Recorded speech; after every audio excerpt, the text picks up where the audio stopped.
He has fever, he is listless, and his pulse is rapid.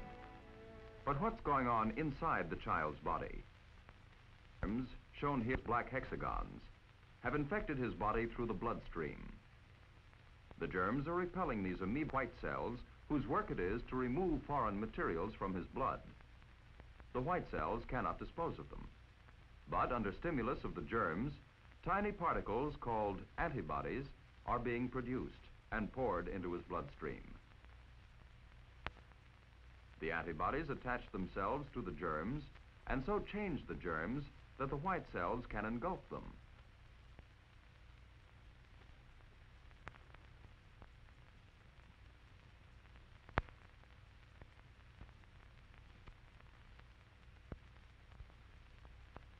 At first, the germs increase faster than the antibodies. If this continues, the patient gets steadily worse and may even die. Usually, however, as in this case, antibodies are produced faster than they are used up, and it becomes only a matter of time until the germs are all disposed of and the patient recovers.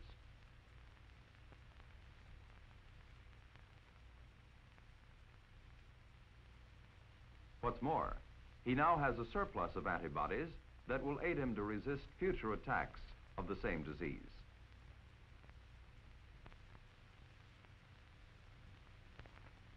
And so this child has what we call active immunity because he has developed his own antibodies. He has acquired this active immunity by actually having the disease. Fortunately, there's a safer way to get immunity. This is through vaccination. In vaccination, a substance called a vaccine is introduced into the body. The body responds by developing antibodies, just as in the case of an actual infectious disease. Unlike the disease, however, a vaccine does not endanger life.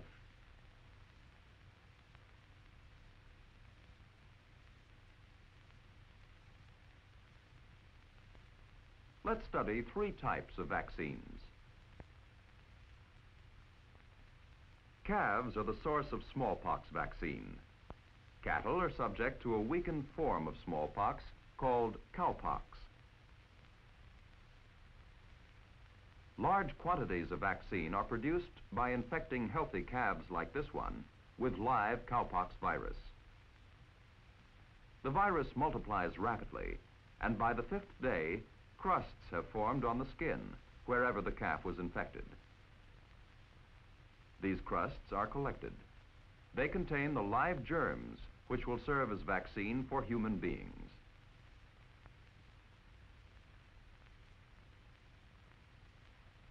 Glycerin is added as a preservative and to provide a vaccine in fluid form.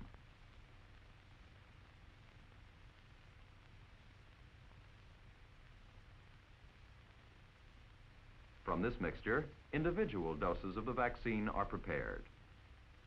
The vaccine may be supplied in a capillary tube like this and applied directly to the skin from the tube.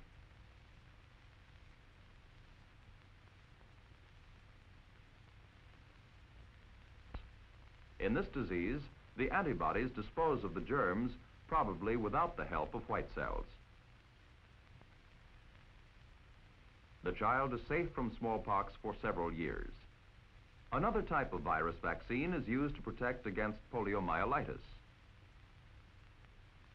Here, a second type of vaccine is being made. Pneumococci, the germs that cause lobar pneumonia, are being used. For this vaccine, dead germs are needed because there is no weakened form of pneumococci, as there is of smallpox virus.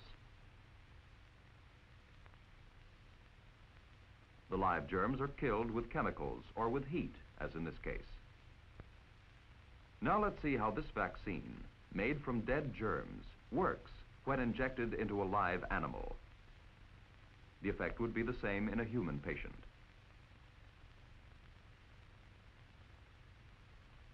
In the rabbit's bloodstream, the dead germs, shown as pairs of ovals, stimulate the formation of antibodies. As additional injections are given, more and more antibodies form and combine with the germs, which are then removed by the white cells. This rabbit has now developed active immunity to pneumococcus infections. Now let's take a sample of this blood. The antibodies in the blood of this immune rabbit will attack pneumococci germs wherever they encounter them.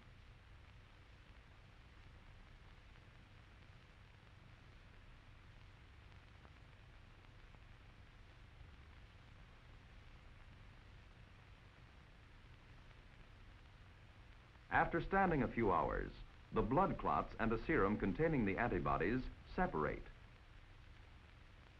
When a few drops of this serum are added to a culture of pneumococci, the antibodies come in contact with the germs. Clumps of germs and antibodies settle to the bottom. This is called agglutination. Now let's see how the same serum acts in the case of a rabbit already stricken with a pneumococcus infection.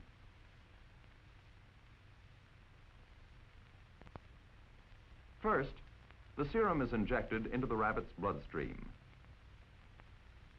Soon, the antibodies in the acquired serum begin helping the white cells dispose of the germs.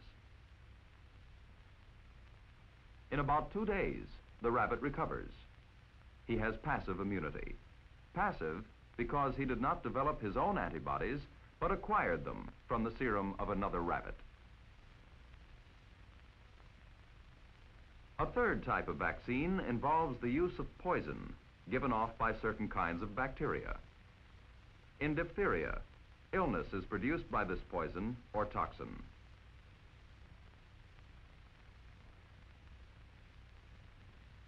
The toxin is first separated from the bacteria. Next, formaldehyde is added to the toxin. Formaldehyde counteracts the poison, but does not destroy its ability to stimulate the production of antibodies. The resulting vaccine is called diphtheria toxoid. The toxoid is packaged, ready for use. It is safe even for tiny babies, and doctors usually recommend vaccinating children against diphtheria before they are 1 year old.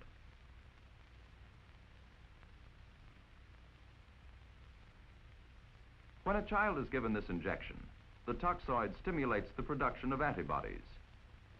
These antibodies are effective against diphtheria toxin. After an interval of time, a second dose of toxoid should be given. This is called a booster dose.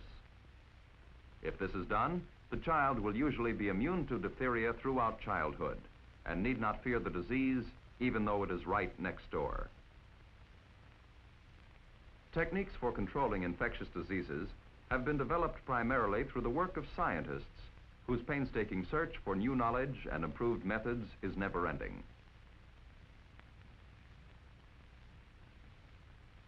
Animals, too, play an important role in the experimental development and in the production of vaccines.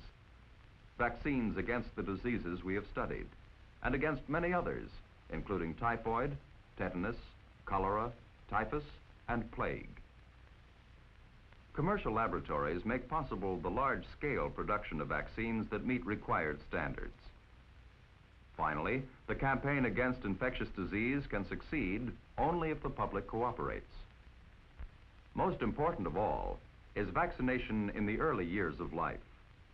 Many infectious diseases can be brought completely under control when vaccination against them is practiced universally.